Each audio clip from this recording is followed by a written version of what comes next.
नमस्कार साथियों, आज हम बात कर रहे हैं rights, privileges and administrative financials and procedural matters के बारे में जो चलते रहते हैं लेजिस्लेटिव, एग्जीक्यूटिव एंड जुडिशरी के बीच में अपने अपने पावर्स को रिटेन करने के लिए, प्रोटेक्ट करने के लिए। आज हम बात कर रहे हैं लेजिस्लेचर और एग्जीक्यूटिव के बारे में, जिनके बीच अपने अपने राइट्स एंड पावर्स की खींचातानी देखने को हमें मिलती रहती है। जी, ये दोनों शाखाएं लेजिस्लेचर और एग्जीक्यूटिव, इनको कंट्रोल एंड एडमिनिस्ट्रेटर करते हैं जनप्रतिनिधि, अर्थात speaker and chief minister.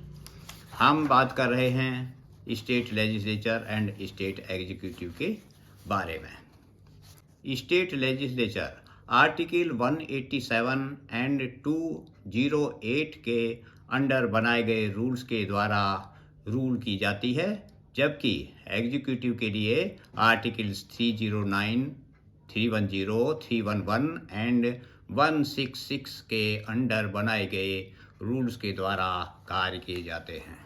Article 187 legislature को एक अलग सेक्रेटरीट प्रदान करता है और शक्ति देता है विधानसभा को इसके स्टाफ के बारे में रूल्स बनाने के लिए।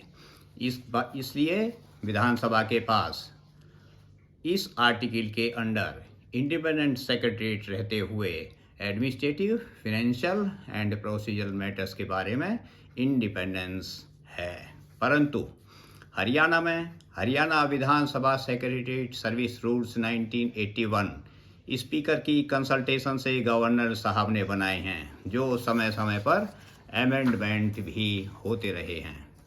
सामान्यतः देखा गया है कि राष्ट्र के अधिकतर विधानमंडल अपनी स्वायत्तता, स्वतंत्रता बनाए रखने में सफल नहीं हो पा रही हैं। कुछ कारण भी हों, परंतु यह विषय all India presiding officers of legislative bodies की कॉन्फ्रेंसिस में सितंबर 1921 से ही उठते चले आ रहे हैं। जब हमारा प्रथम all India presiding officers conference Shimla में हुई थी, उसको सर AF वाइट ने प्रेजाइड ओवर किया था और उस समय आवाज़ उठी थी कि लेजिस्लेचर सेक्रेटरीट सेपरेट होनी चाहिए। तब वह एग्जीक्यूटिव का पार्ट हुआ करती थी। तो 1921 में उठी आवाज़ जाकर 1926 में मैच्योर हुई, जब हिंदुस्तान के फर्स्ट स्पीकर श्री विट्ठल भाई जी पटेल ने कॉन्फ्रेंस को दिल्ली में प्रेजाइड ओवर किया। उस टाइम लेजिस्लेचर को इंडिया में सेपरेट सेक्रेटरीट मिला।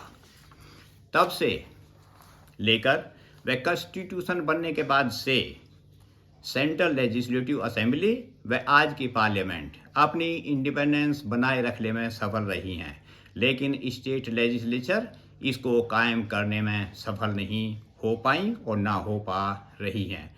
कारण कुछ भी हो, परंतु स्टेट लेजिस्लेचर 1953 की ग्वालियर में हुई कॉन्फ्रेंस व उसके बाद से समय समय पर ऑल इंडिया स्पीकर्स कॉन्फ्रेंस में ये आवाज़ उठाती रही हैं कि लेजिस्लेटिव के ऊपर एग्जीक्यूटिव का कंट्रोल ख़त्म होना चाहिए और उसे एडमिनिस्ट्रेटिव एंड फाइनेंशियल पावर मिलनी चाहिए।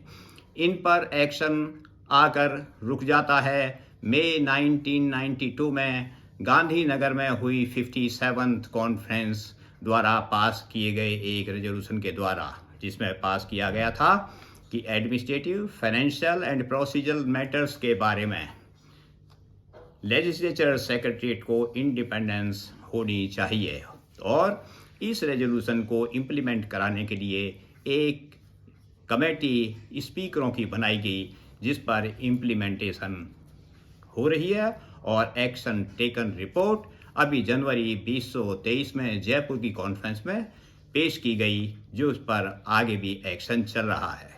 लेकिन यहाँ एक बात स्पष्ट करने की आवश्यक है कि 82nd all India presiding officers conference जो 2022 में शिमला में हुई थी, वहाँ पर यह अडॉप्ट किया गया था कि फाइनेंशियल ऑटोनॉमी लेजिस्लेचर के पास होनी चाहिए और उसको तथा पहले रेजोल्यूशन को इंडिया के सभी चीफ सेक्रेटरीज को, स्टेट चीफ सेक्रेटरीज को उस रेजोल्यूशन की कॉपी भेज दी गई थी।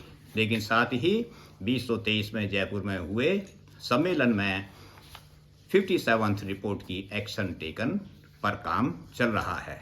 अब इस पर action taken report next year की कॉन्फ्रेंस में आएगी और तब डिसाइड होगा कि रेजोल्यूशन पास होता है या फिर अन्य कोई निर्णय इस पर होता है। रेजोल्यूशन पास भी हो जाते हैं, होते भी रहे हैं, और यह भी अन्य दर्जनों रेजोल्यूशन की तरह संबंधित शाखाओं को, जुडिशरी, लेजिस्लेचर या एग्जीक्यूटिव को इम्प्लीमेंटेशन के लिए भेजा जाएगा। इसलिए वर्तमान में फाइनेंशियल पावर्स ही नहीं, एडमिनिस्ट्रेटिव व फाइनेंशियल पावर्स भी हों तभी लेजिस्लेचर की इंडिपेंडेंस बनी रहेगी। और यह डिपेंड करता है कि एग्जीक्यूटिव एंड लेजिस्लेचर के बीच कैसे रिलेशन हो और किस तरह इस मैटर को सॉल्व किया जाए। एग्जीक्यूटिव इन पावर्स को क्यों देना नहीं चाहती या क्यों रखना चाहती है, यह विषय भी एक इम्पॉर्टेंट है। इसमें बहुत सी बातें हैं जो शायद कैमरे पर नहीं बोली जा सकती। हरियाणा में विधानसभा सेक्रेटरीट का स्टाफ को Haryana civil secretariat punishment and appeals rules 1987 के अंडर स्पीकर द्वारा सजा दी जाती है, परंतु उस सजा के अगेंस्ट अपील लाई करती है चीफ सेक्रेटरी हरियाणा को, और ये रूल्स की बात है। और ऐसे विषय में चीफ सेक्रेटरी हरियाणा ने स्पीकर द्वारा पनिशमेंट को संबंधित कर्मचारी व अपील को कंसीडर करके उसमें रिलीफ भी दी गई हैं। सरकार के सभी हिस्से जैसे कि आर्टिकल 12 में भी दिए गए हैं। अपना अपना बजट सभी प्रदेश की लेजिस्लेचर सरकार को एफडी को भेजती हैं, जो उन सभी प्रपोजल को कंसोलिडेट करती हैं, उन पर फंड एलोकेशन करके विधानसभा में बजट प्रेजेंट करती हैं और वहां पर बजट को पेश किया जाता है। बाद में सभी विभागों, सचिवालयों व संस्थाओं का काम रह जाता है कि बजट की इम्प्लीमेंटेशन कैसे हो या कहिए यूटिलाइजेशन कैसे हो, और इसी को यूटिलाइज करने के बारे लेजिस्लेचर व एग्जीक्यूटिव में डिस्प्यूट है, जो administrative including financial and functional aspects को सरकार द्वारा विधानसभा को ट्रांसफर करने पर संभव है।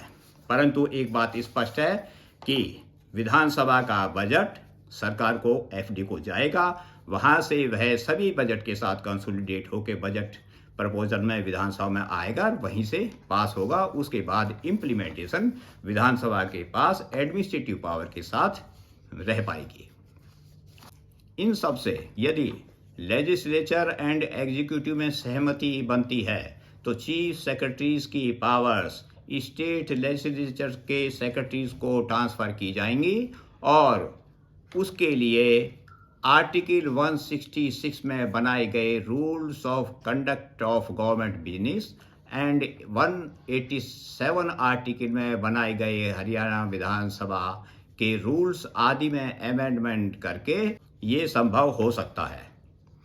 यह एक राष्ट्रव्यापी विषय बन चुका है और वह भी भारतीय विधानमंडल के पीठासीन अधिकारियों की सबसे उच्च संस्था कॉन्फ्रेंस के विचाराधीन है, जैसा कि जनवरी 23 में जयपुर में भी इस इशू को कंसीडर किया गया था और उस पर एक्शन टेकन चल रहा है। जो भी हो, शासन तंत्र की तीनों wings legislature, judiciary and executive को इंडिपेंडेंस बनाए रखना है। वह सभी द्वारा अपनी अपनी शक्तियों व अधिकारों का सही तरीके से लोक हित में व देश हित में इस्तेमाल करने की आवश्यकता है।